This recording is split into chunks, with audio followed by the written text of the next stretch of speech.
Hello, Cho. Let's read this question. So this question says magnetic flux is option A is total charge per unit area.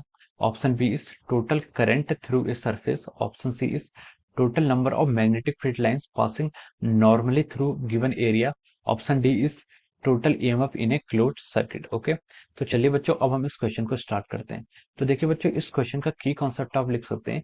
The key concept of this question इस question में हमें क्या बताना है, magnetic flux की definition बतानी है। So we can say that the key concept of this question is our magnetic flux. Magnetic flux क्या है, इस क्वेश्चन का आपका की कॉन्सेप्ट है। अब देखिए मैग्नेटिक फ्लक्स होता क्या है। मैग्नेटिक फ्लक्स जिसको हम फाई से डिनोट करते हैं, magnetic flux is denoted as B vector dot A vector.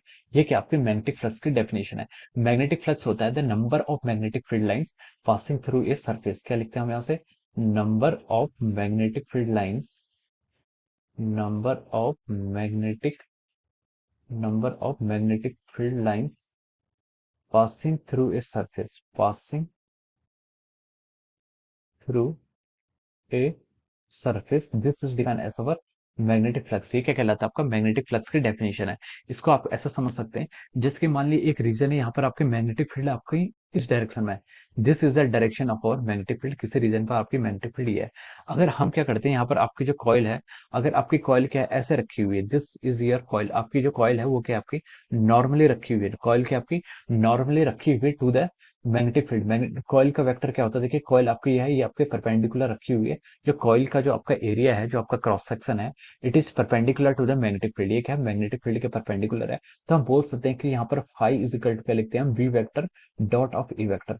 अब ये जो कॉइल है, कॉइल का जो नॉर्मल वेक्टर होता है, यानी कि जो एरिया वेक्टर होता है, वो आपका इस डायरेक्शन में होगा, इस डायरेक्शन में होगा या फिर इस डायरेक्शन में होगा। वो डिपेंड करता है क्लॉकवाइज या एंटी क्लॉकवाइज। ओके, तो इससे क्या होगा, जितनी भी मैग्नेटिक फील्ड लाइंस यहाँ पर आ रही है, वो सारी की सारी मैग्नेटिक फील्ड लाइंस क्या होंगी, इस कॉइल के एरिया से, जो इसका क्रॉस सेक्शन है, इस क्रॉस सेक्शन से क्या कर रही है, क्रॉस कर रही है। तो हम बोल सकते हैं कि इस केस में आपका जो मैग्नेटिक फ्लक्स होगा, मैग्नेटिक फ्लक्स जब आपका क्या है थीटा, यानी कि इन दोनों के बी वेक्टर और ए वेक्टर के बीच का एंगल अगर आपका जीरो है, तो यहाँ पर जब आपका मैग्नेटिक फ्लक्स पास हो रहा है, इट इज मैक्सिमम। इसकी वैल्यू कितनी होगी, मैक्सिमम होगी, जब आपका थीटा कितना है, जीरो है। जब आपका थीटा क्या होता है 90 डिग्री के इक्वल हो जाता है, तब आपका जो फ्लक्स पास आउट होता है, फ्लक्स पास आउट कितना होता है आपका, मिनिमम होता है, या फिर हम उसे क्या बोल देते हैं, आपका जीरो फ्लक्स पास आउट होगा। जीरो फ्लक्स की कंडीशन क्या होगी, जीरो फ्लक्स की कंडीशन होगी, ये आपकी क्या है, ये आपके मैग्नेटिक फील्ड लाइंस है। आपका किसी रीजन में मैग्नेटिक फील्ड लाइंस ऐसे हैं, और आपने इसमें कॉइल को क्या रख दिया, और आपकी जो कॉइल है वो आपकी कॉइल क्या है ऐसे लाई कर रही है।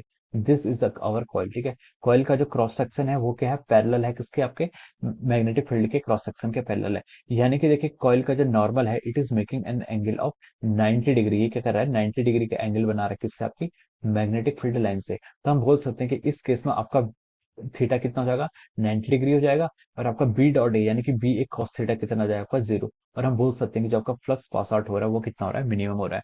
So magnetic flux is defined as the number of magnetic field lines passing normally through a given area. Okay, this is the definition of our magnetic flux. अब क्वेश्चन ऑप्शन ए में बोला उसने total charge per unit area, this is wrong, ये कोई definition magnetic flux की नहीं है। B option ने बोला है total current through a surface, this is again wrong. C में आपका आया है total number of magnetic field lines passing normally through a given area, this is the right definition. Option D में बोला है total EMF in a close circuit, ये आपका wrong हो जाएगा। ओके, सो इसके करस्पॉन्डिंग जो आपका राइट आंसर आ रहा है वो हम लिख सकते हैं कि option C is correct answer of this question. Option C is the correct answer of this question. Okay, so option C will be the right answer of this question. So I hope you all understood this concept. All the best and thank you.